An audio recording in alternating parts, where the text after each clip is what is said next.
Departmental account. ठीक है, जो आप डिफरेंट टाइप्स की गुड्स बेचते हैं, एक्टिविटीज़ वगैरह आ जाएंगी तो उन्होंने आप नंबर ऑफ डिपार्टमेंट्स के वंड देंगे। ठीक है, तो एक क्यों किया ताकि अपनी जो रनिंग वो समूथ हो गई। जिवें हम आप स्कूल कहने कमर्स डिपार्टमेंट अलग हो गया, साइंस अलग हो गया, मैथ अलग हो गया, ताकि उन्होंने अलग अलग हैड बनाते तो फिर वो काम की है उन्होंने कहता भी जो मैथ के कोई प्रॉब्लम हो तो मैथ डिपार्टमेंट के हैड में आप कहांगे है ना भी तू गलत किया गा, जो कोई वधिया काम किया तो आप भी तारीफ करांगे ताकि वो उन्होंने मोटिवेशन मिलूगी भी हाँ साढ़े डिपार्टमेंट कुछ वधिया करांगे, सानू तारीफ मिलनी। आई नहीं गा भी सारिਆਂ रल मिलनी मिलती है है ना, जो गलत करांगे तो भी सानू गालां मिलनी तो बंदा की काम वधिया करता है। ठीक है, तो आप इस करके डिपार्टमेंट की है फिर आप करते department is generally a physical part of the rest of the business. It is not separated geographical from the other departments through treated a separate profit centre. Department की है मतलब कि आप करते हैं भी इनू जियोग्राफिकली तो उत्थे ही काम कर रहे हैं। ठीक है, मतलब इनू सैपरेट प्रॉफिट सेंटर मन के चलते हैं तो बिजनेस में आप सबरल डिपार्टमेंट्स के बन देंगे हैं। ठीक है, तो वह ऑपरेटिंग प्रॉफिट आप रिजल्ट वगैरह देखना वो अलग अलग चैक करते हैं।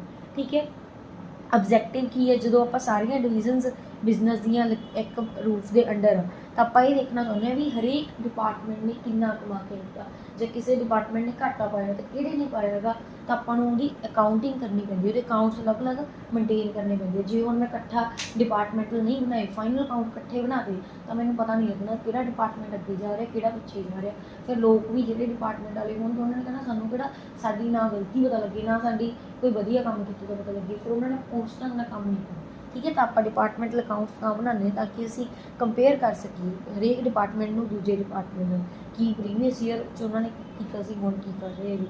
ठीक है, कंपैरेटिव रिजल्ट्स आप इस साल भी देख सकते हैं कि इस साल कौन अगे जा रहा है। ठीक है, पोजीशन देख सकते हैं भी हरेक डिपार्टमेंट को कितना स्टॉक पे हैगा, ये देख सकते हैं कितों अगला वीक कि डिपार्टमेंट के ना ज़्यादा कॉस्ट कंट्रोल की लोड़ है, एफिशिएंसी की लोड़ हैगी। आप पॉलिसीज़ बनानी हैगी तो भी डिपार्टमेंटल अकाउंटिंग अपनी की करती है हेल्प करती हैगी। जो हम आप डिपार्टमेंट के अलग अलग मैनेजर बनाए तो उन्होंने कमीशन देनी है तो उन्होंने प्रॉफिट के बिहाफ की देवांगे कितना प्रॉफिट कमाए तो किमें होगा जे असी अकाउंट्स उन्होंने सैपरेटली बनाए। ठीक है, तो आपने कोई प्लैनिंग करनी कंट्रोल करना वो भी साड़ी की करता डिपार्टमेंटल अकाउंटिंग हेल्प करता है। ठीक है, एडवांटेजिस की है परफॉर्मेंस को वैल्यूएट कर सकते चैक कर सकते कि चो कितना प्रॉफिट हो रहा, कितने कॉस्ट ज़्यादा जा रही, किस डिपार्टमेंट की ज़्यादा जा रही सानू पता लग जाएगा तो कंट्रोल कर लेंगे, डिसीजन मेकिंग हेल्प करता है। ठीक है, कि किसी डिपार्टमेंट मान लो आपको लग रहा है भी ये हमेशा लॉस ही सानू हो रहा है इस डिपार्टमेंट के फिर आप कह सकते इन्हू बंद करना। ठीक है, जां मान लो भी डिपार्टमेंट के किते प्रॉफिट हो रहा तो आप कह सकते इन्हू होर अपॉर्चुनिटीज़ दो। ठीक है, रिसोर्स एलोकेशन आप समान वंडना गा तो वो वास्ते भी आपू मतलब डिपार्टमेंटल अकाउंटिंग हेल्प करता है। परफॉर्मेंस को कंपेयर कर सकते हैं कौन अगे कौन पिछे है। ठीक है, कि कितनी जिम्मेवारी होगी, कोई गलती है किनू फड़ांगे, अकाउंटेबिलिटी रिस्पोंसिबिलिटी आप कर सकते हैं। फाइनैंशियल रिपोर्ट्स प्रिपेयर कर सकते हैं। ठीक है, जो इन्होंने अलग अलग डिपार्टमेंट्स अलग अलग करता है तो आप कर सकते हैं कि फाइनैंशियल रिपोर्ट्स अच्छे ढंग नाल होर भी कर सकते हैं। ठीक है, उस तो बाद मैथड्स आ गए, इतने दो मैथड्स होंगे where separate set of books are maintain for each department, जिथे आप करते हैं हरेक मतलब कि अपना मतलब ऑर्गेनाइजेशन बहुत बड़ी तो उत्थे मैंने की करना पैना हरेक डिपार्टमेंट लिए की करना पैना गा अलग अलग अकाउंट्स बनाने पैने। हुण जिथे मैंने पता भी मेरी जी डिपार्टमेंट अकाउंट जो बिजनेस ऑर्गेनाइजेशन छोटी जी है तो उत्थे डिपार्टमेंट फिर आप एक कॉलमनर बुक्स के भी बना सकते मतलब कट्ठे भी बना सकते। ठीक है, डिपार्टमेंट के एक्सपेंस भी जिमें आप फाइनल अकाउंट्स किया सी दो तरीके के होंगे डायरैक्ट एक्सपेंस तो इनडायरैक्ट एक्सपेंस। डायरैक्ट एक्सपेंस किहड़े होंगे बेसिस होगी। ठीक है, तो जिमें आप कह लो भी जो पिछले चैप्टर से उस तरीके ही कह सकते। ठीक है, फिर एलोकेशन करनी है आप डिपार्टमेंटल एक्सपेंस की। ठीक है, these are certain expenses which can be specifically incurred for a particular department. हुण कई तो हुण पता ही होंगे आ भी इस डिपार्टमेंट की। ठीक है, वो तो फिर उन्होंने ही दे दोगे जेडे नहीं पता लगते गे उन्होंने आपको अगे वंडना पैना। ठीक है, जिमें हम सैलरी दी हैगी सेल्स डिपार्टमेंट के तो काहदे विच लिखांगे किहड़े डिपार्टमेंट लिखोगे सेल्स डिपार्टमेंट, तो नाम तो क्लीयर हो गया। ठीक है, तो कुछ खर्चे होंगे आप मतलब कि अपना मीटर एक। ठीक है, तो लाइटिंग एक्सपेंस फिर की करने पैने वंडने पैने है ना, तो मतलब देखना पैना किने किन्ना कीता गा लाइट पॉइंटा के बेस से कर लाँगे कि लाइटा किहदे कोल किन्नियां ਕਿਹੜੇ ਡਿਪਾਰਟਮੈਂਟ 'ਚ ਕਿੰਨੀਆਂ ਲਾਈਟਾਂ ਲੱਗੀਆਂ ਉਸ ਬੇਸ 'ਤੇ ਆਪਾਂ ਉਹਨਾਂ ਨੂੰ ਵੰਡ ਸਕਦੇ ਹੈ ਨਾ।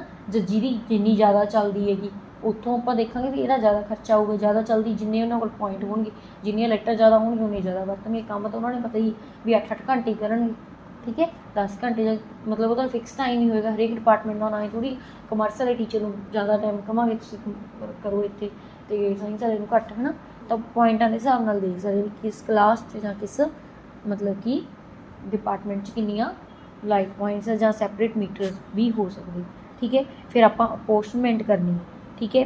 ਸੈਲਿੰਗ ਐਕਸਪੈਂਸਿਸ ਦੇ ਵਿੱਚ ਕੀ ਆ ਜਾਊਗਾ, these expenses include discount allowed, bad debt, selling commission, carries on sale, should be divided among the different department on the basis of sale। ਜਿੰਨੀ ਸੇਲ ਹੋਊਗੀ ਉਸ ਮਤਲਬ ਬੇਸ 'ਤੇ ਅਸੀਂ ਕੀ ਕਰਾਂਗੇ, ਸੈਲਿੰਗ ਐਕਸਪੈਂਸਿਸ ਨੂੰ ਕੀ ਕਰਾਂਗੇ, ਡਿਵਾਈਡ ਕਰਾਂਗੇ, ਠੀਕ ਹੈ। It must be noted carefully that the sales for this purpose also include transfer to other department. ਜੇ ਆਪਾਂ ਸੇਲ ਕਿਸੇ ਹੋਰ ਡਿਪਾਰਟਮੈਂਟ ਦੇ ਵਿੱਚ ਕਰਤੀ ਹੈ ਉਹਨੂੰ ਵੀ ਆਪਾਂ ਨੇ ਇਹਦੇ ਵਿੱਚ ਲੈ ਕੇ ਚੱਲਣਾ ਹੈ।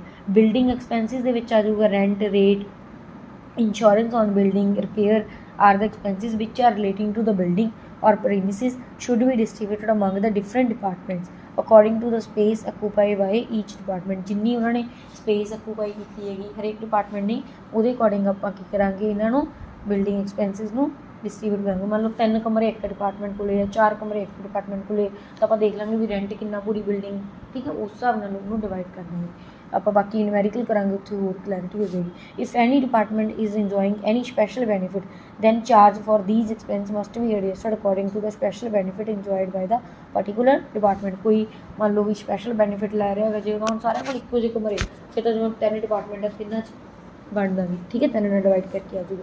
ਜੇ ਕਿਸੇ ਕੋਲ ਵੱਧ ਕਮਰੇ ਹੋਈ ਸਪੈਸ਼ਲ ਬੈਨੀਫਿਟ ਦੀ ਗੱਲ ਹੋਊਗੀ, ਠੀਕ ਹੈ, ਤਾਂ ਫਿਰ ਜਾਂ ਕਹਿ ਲਓ ਵੀ ਜਿਵੇਂ ਦੁਕਾਨ ਹੁੰਦੀ ਹੈ, ਦੁਕਾਨ ਦੇ ਵਿੱਚ ਜਿਹੜੀ ਮੂਹਰੇ ਵਾਲੀ ਪਾਰਟ ਹੁੰਦਾ ਉਹਦਾ ਜ਼ਿਆਦਾ ਕਿਰਾਇਆ ਹੁੰਦਾ, ਜਿਹੜਾ ਪਿਛਲਾ ਪਾਰਟ ਹੁੰਦਾ ਉਹਦਾ ਘੱਟ ਕਿਰਾਇਆ ਹੁੰਦਾ, ਤਾਂ ਫਿਰ ਉਹ ਸਪੈਸ਼ਲ ਬੈਨੀਫਿਟ ਹੋ ਗਿਆ ਨਾ ਜਿਹੜਾ ਮੂਹਰਲਾ ਡਿਪਾਰਟਮੈਂਟ ਆ, ਤਾਂ ਉਹਦੇ ਹਿਸਾਬ ਨਾਲ ਵੀ ਆਪਾਂ ਨੂੰ ਕੀ ਕਰਨਾ ਪੈਣਾ, ਉਹਦਾ ਰੇਟ ਲਗਾਉਣਾ ਪੈਣਾ, ਠੀਕ ਹੈ। ਫਿਰ ਆ ਗਿਆ heating and lighting. If there are no separate meter, ਜੇ ਸੈਪਰੇਟ ਮੀਟਰ ਆ ਫਿਰ ਤਾਂ ਆਪਣੀ ਟੈਨਸ਼ਨ ਹੀ ਖਤਮ। ਜੇ ਸੈਪਰੇਟ ਮੀਟਰ ਨਹੀਂ ਗੇ ਤਾਂ ਫਿਰ ਆਪਾਂ ਨੇ ਕੀ ਕਰਨਾ ਗਾ, ਡਿਪਾਰਟਮੈਂਟ ਦੇ ਪੁਆਇੰਟ ਦੇਖ ਲਾਂਗੇ ਕਿੰਨੇ ਲੈਂਪ ਅਗਲਾ ਯੂਜ਼ ਕਰਦਾ, ਕਿੰਨਾ ਉਹਦੇ ਕੋਲ ਏਰੀਆ ਗਾ, ਠੀਕ ਹੈ, ਉਸ ਹਿਸਾਬ ਨਾਲ ਹੋ ਜਾਊਗਾ। ਫਿਰ ਆ ਗਈ power. It should be portioned on the basis of probable uses as determined by number and types of machines adjusted, ਠੀਕ ਹੈ। ਇਹਦੇ ਵਿੱਚ ਕੀ ਆ ਜਾਊਗਾ, ਮਤਲਬ ਅਗਲੇ ਕੋਲ ਮਸ਼ੀਨਾਂ ਕਿੰਨੀਆਂ ਹੈਗੀ, ਠੀਕ ਹੈ। Whereas necessary according to the running hours, ਕਿੰਨੇ ਘੰਟੇ ਚੱਲ ਰਹੀ ਹੈਗੀ, ਠੀਕ ਹੈ। ਜਦੋਂ ਮਤਲਬ ਮੀਟਰ ਅਲੱਗ ਆ ਉੱਥੇ ਆਪਾਂ ਨੂੰ ਮੇਨ ਟੈਨਸ਼ਨ, ਮੀਟਰ ਅਲੱਗ ਆ ਗਏ ਫਿਰ ਤਾਂ ਕੋਈ ਟੈਨਸ਼ਨ ਨਹੀਂ। ਜੇ 1 ਮੀਟਰ 'ਤੇ ਕੰਮ ਹੋ ਰਿਹਾ ਫਿਰ ਉੱਥੇ ਆਪਾਂ ਨੂੰ ਦੇਖਣਾ ਪੈਣਾ, ਠੀਕ ਹੈ। ਫਿਰ ਆ ਗਿਆ ਐਡਵਰਟਾਈਜ਼ਿੰਗ। ਐਡਵਰਟਾਈਜ਼ਿੰਗ ਦੇ ਵਿੱਚ it should be portion on the basis of advertising space used by different department. ਇਹਦੇ ਵਿੱਚ ਕੀ ਦੇਖਾਂਗੇ, ਡਿਫਰੈਂਟ ਡਿਪਾਰਟਮੈਂਟ ਨੇ ਕਿੰਨੀ ਸਪੇਸ ਯੂਜ਼ ਕੀਤੀ ਹੈ। On the basis of advertisement for the benefit of all department must B portion equally among the department, ਠੀਕ ਹੈ। ਕੀ ਕਹਿ ਰਹੇ ਹੈਗੇ, ਜਾਂ ਤਾਂ ਦੇਖ ਲਾਂਗੇ ਵੀ ਕਿੰਨੀ ਸਪੇਸ ਅਗਲੇ ਨੇ ਯੂਜ਼ ਕੀਤੀ ਹੈ ਡਿਫਰੈਂਟ ਡਿਪਾਰਟਮੈਂਟ ਨੇ, ਜਾਂ ਫਿਰ ਕਿੰਨਾ ਅਗਲੇ ਨੂੰ ਬੈਨੀਫਿਟ ਮਿਲ ਰਿਹਾ ਹੈ, ਠੀਕ ਹੈ। ਫਿਰ ਆ ਜਾਏਗਾ ਇੱਕ ਤਰੀਕੇ ਨਾਲ ਇਹਨੂੰ ਆਪਾਂ ਇਹ ਕਹਿ ਸਕਦੇ ਸੀ ਵੀ ਜਿਹਦੀ ਜਿੰਨੀ ਜ਼ਿਆਦਾ ਸੇਲ ਆ ਕਾਹਦੇ ਬਿਹਾਫ ਨਾਲ ਹੁੰਦੀ ਹੈ, ਐਡਵਰਟਾਈਜ਼ਿੰਗ ਨਾਲ ਹੀ ਸੇਲ ਹੁੰਦੀ, ਉਹਦੇ ਹਿਸਾਬ ਨਾਲ ਵੀ ਕਰ ਸਕਦਾ, ਠੀਕ ਹੈ। ਫਿਰ ਆ ਗਿਆ insurance premium. It must B scene weather the insurance premium has been paid for stock premises or loss of profit or workman compensation should be portioned on the basis of stock carried, proportion of premises occupied। मतलब ਕੀ ਕਰਨਾ ਗਾ, ਦੇਖਣਾ ਪੈਣਾ ਵੀ insurance premium ਦਿੱਤਾ ਕਿਸ ਚੀਜ਼ ਲਈ, stock ਲਈ ਹੈ ਤਾਂ ਸਟਾਕ ਦੇ ਨਾਲ ਮਤਲਬ ਪੋਰਸ਼ਨ ਕਰੋਗੇ, ਠੀਕ ਹੈ। ਜੇ ਪ੍ਰੀਮਿਸਿਸ ਲਈ ਹੈ ਤਾਂ ਦੇਖੋਗੇ ਕਿਸ ਬੰਦੇ ਕੋਲ ਕਿੰਨੀ ਜਗ੍ਹਾ ਗਈ, ਕਿੰਨੇ ਕਮਰੇ, ਉਸ ਬੇਸ 'ਤੇ ਹੋ ਜੂ। ਜੇ ਪ੍ਰੋਫਿਟ ਦੇ ਹਿਸਾਬ 'ਤੇ ਹੈ ਤਾਂ ਦੇਖ ਲਾਂਗੇ ਹਰੇਕ ਸਾਲ 'ਚ ਕਿੰਨਾ ਪ੍ਰੋਫਿਟ ਉਹ ਅਰਨ ਕਰ ਰਹੀ ਡਿਪਾਰਟਮੈਂਟ, ਠੀਕ ਹੈ। ਜੇ ਵਰਕਮੈਨ ਕੰਪਨਸੇਸ਼ਨ ਦੇ ਅਕੋਰਡਿੰਗ ਤਾਂ ਬੇਸਿਸ ਦੇਖ ਲਓਗੇ ਕਿੰਨੀ ਹੈਗੀ, ਠੀਕ ਹੈ। ਅਤੇ abnormal but if there exist any abnormal feature relating to any department that may be considered while apportioning such expense। ਕੀ ਕਹਿ ਰਹੇ ਹੈਗੇ ਵੀ ਕੋਈ ਡਿਪਾਰਟਮੈਂਟ ਆਪਣਾ ਅਬਨੋਰਮਲ ਫੀਚਰ ਹੈਗੀ ਤਾਂ ਫਿਰ ਉਹਨੂੰ ਆਪਾਂ ਕੀ ਕਰ ਸਕਦੇ ਹੈਗੇ, ਅਬਨੋਰਮਲ ਚੀਜ਼ ਨੂੰ ਵੀ ਨਾਲ ਲੈ ਕੇ ਚੱਲਣਾ ਪੈਣਾ ਹੈਗਾ। ਫੋਰ ਐਗਜ਼ਾਮਪਲ ਅਗਰ ਡਿਪਾਰਟਮੈਂਟ ਆਇਲ ਨਾਲ ਡੀਲ ਕਰ ਰਿਹਾ ਹੈਗਾ ਔਰ its employees job is more risky as compare to other department, ਤਾਂ ਫਿਰ ਕੀ ਕਰਾਂਗੇ, ਇੱਥੇ ਆਪਾਂ ਉਹਨਾਂ ਡਿਪਾਰਟਮੈਂਟਸ ਤੋਂ ਜ਼ਿਆਦਾ ਪੈਸੇ ਚਾਰਜ ਕਰਾਂਗੇ ਇੰਸ਼ੋਰੈਂਸ ਦੇ। ਕਿਉਂ, ਕਿਉਂਕਿ ਉਹ ਜਿੱਥੇ ਜ਼ਿਆਦਾ ਰਿਸਕ ਹੈ ਤਾਂ ਉੱਥੇ ਆਪਾਂ ਨੂੰ ਫਿਰ ਇੰਸ਼ੋਰੈਂਸ ਦਾ ਜ਼ਿਆਦਾ ਚਾਰਜ ਕਰਨਾ ਪੈਣਾ। ਫਿਰ फिर आ जाओ depreciation, it should be allocated among the different department on the basis of assets, जिन्नियां उन्होंने कोल एसेट्स है उस हिसाब नाल डेप्रीशिएशन लगा देंगे। फिर लेबर वेलफेयर एक्सपेंसिस आ जाएंगे, they should be portion among the different department on the basis of number of employees working in each department. एक आधे बेस से आ जाऊगा भी किन्ने अपने कोले डिपार्टमेंट है, ठीक है, तो हरेक डिपार्टमेंट किन्ने नंबर ऑफ एम्प्लॉइज काम कर रहे उस हिसाब नाल कर लेंगे, ठीक है। तो अपने को बॉक्स भी बनया हुआ, ये भी आप देख सकते हैं किमें किमें करना है। सेल्स एक्सपेंसिस मतलब कि ये travelling salesman salary commission selling expenses ये सेल दे बेसिस ते करांगे, ठीक है। फिर एरिया ते फ्लोर स्पेस के बेस ते किहड़ा करांगे, जिवें रेंट हो गया, रेट हो गया, टैक्सिस हो गया, एयर कंडीशनिंग एक्सपेंसिस हो गए, हीटिंग हो गई, इंश्योरेंस और बिल्डिंग हो गई। फिर उस बाद consumption of energy each department, जिन्नी लाइटां हीटिंग वगैरह एनर्जी एक्सपेंसिस आ जाएंगे। फिर एवरेज स्टॉक कैरिड दे विच की आ जाऊगा, एवरेज स्टॉक कैरिड ਨੂੰ किस चीज़ ਲਈ बेस ਮੰਨਾਂਗੇ, इंश्योरेंस ऑन स्टॉक। जे ਤੁਸੀਂ ਪਲਾਂਟ ਐਂਡ ਮਸ਼ੀਨਰੀ ਤੇ ਇੰਸ਼ੋਰੈਂਸ ਕਰਾਇਆ ਵਾ ਤਾਂ ਕਿਹੜੀ ਚੀਜ਼ ਲੈ ਕੇ ਚੱਲੋਗੇ, value of plant and machinery.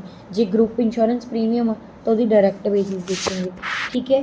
ਤੇ ਉਸ ਤੋਂ ਬਾਅਦ ਪਾਵਰ ਦੇ ਵਿੱਚ ਕੀ ਦੇਖੋਗੇ, ਕਿੰਨੇ ਘੰਟੇ ਅਗਲੇ ਨੇ ਕੰਮ ਕੀਤਾ ਹੈ, ਠੀਕ ਹੈ। ਉਸ ਤੋਂ ਬਾਅਦ ਡੈਪਰੀਸ਼ੀਏਸ਼ਨ ਰਿਨਿਊਅਲ ਐਂਡ ਰਿਪੇਅਰ ਦੇ ਵਿੱਚ ਕੀ ਦੇਖੋਗੇ, ਅਗਲੇ ਦੀ ਐਸੈਟਸ ਦੇਖੋਗੇ, ਠੀਕ ਹੈ, ਕਿੰਨੀ ਹੈਗੀ ਹੈ ਜਾਂ ਟਾਈਮ ਬੇਸ ਤੇ ਦੇਖ ਸਕਦੇ ਹੋ, ਠੀਕ ਹੈ। ਉਸ ਤੋਂ ਬਾਅਦ canteen expenses, labour welfare expenses, ਕਿੰਨੇ number of employee, work manager salary ਦੇ ਵਿੱਚ ਕੀ ਆ ਜੋ ਕਿੰਨਾ ਟਾਈਮ ਲਗਾਇਆ, ਠੀਕ ਹੈ। ਵਰਕ ਮੈਨੇਜਰ ਦਾ ਟਾਈਮ ਨਾਲ ਲਿੰਕ ਹੋ ਜਾਊਗਾ, ਕਿੰਨਾ ਟਾਈਮ ਲਗਾਇਆ ਹਰੇਕ ਡਿਪਾਰਟਮੈਂਟ ਦੇ ਵਿੱਚ ਉਹਨੇ, ਠੀਕ ਹੈ। ਕੈਰੀਜ਼ ਇਨਵਰਡ ਦੇ ਵਿੱਚ ਕੀ ਆ ਜਾਊਗਾ, ਕਿੰਨਾ ਪਰਚੇਜ਼ ਹੋਈ ਹੈ, ਕੈਰੀਜ਼ ਇਨਵਰਡ ਪਰਚੇਜ਼ ਨਾਲ ਲਿੰਕ ਹੁੰਦਾ ਗਾ। ਇੰਟਰਸਟ ਔਨ ਲੋਨ ਦੇ ਵਿੱਚ ਕੀ ਹੋ ਜਾਊਗਾ, ਕਿੰਨਾ ਅਗਲੇ ਨੇ ਲੋਨ ਯੂਟੀਲਾਈਜ਼ ਕੀਤਾ, ਠੀਕ ਹੈ। ਉਸ ਤੋਂ ਬਾਅਦ ਜੇ ਪਤਾ ਨਾ ਲੱਗੇ ਤਾਂ P&L ਦੇ ਵਿੱਚ ਕੰਬਾਈਨ ਕਰਾਂਗੇ। ਉਸ ਤੋਂ ਬਾਅਦ profit and loss on sale of investment, ਤਾਂ ਇਹ ਦੇਖਾਂਗੇ ਕਿੰਨੀ ਇਨਵੈਸਟਮੈਂਟ ਹਰੇਕ ਡਿਪਾਰਟਮੈਂਟ ਨੇ ਵੇਚੀ, ਇਹ ਵੀ ਜੇ ਨਾ ਪਤਾ ਲੱਗੇ ਤਾਂ P&L ਦੇ ਵਿੱਚ ਕੰਬਾਈਨ, ਠੀਕ ਹੈ। ਵੇਜਿਸ ਕਿੰਨਾ ਟਾਈਮ ਲਗਾਇਆ ਗਾ मतलब कि ईच डिपार्टमेंट, ठीक है। Following balances for the year end 31 March 2024 were extracted from the books of Shri Vikram Singh. आ इनफॉर्मेशन दी हुई है, तो हम इत्थे अपने की बनाना है prepare departmental trading and P&L account for the year ended 31 March 2024 after taking into following. जिमें आप मतलब कि कीता सीगा पिछले चैप्टर फाइनल अकाउंट दे विच कीता सी उवें ही इहदे विच करना, ठीक है। उवें ही ट्रेडिंग बनू, उवें ही P&L बनू, ठीक है। सब तो पहले ट्रेडिंग के विच ओपनिंग स्टॉक आंदा, परचेजिज आंदी है, सेल आंदी है, क्लोजिंग स्टॉक आंदा, ठीक है।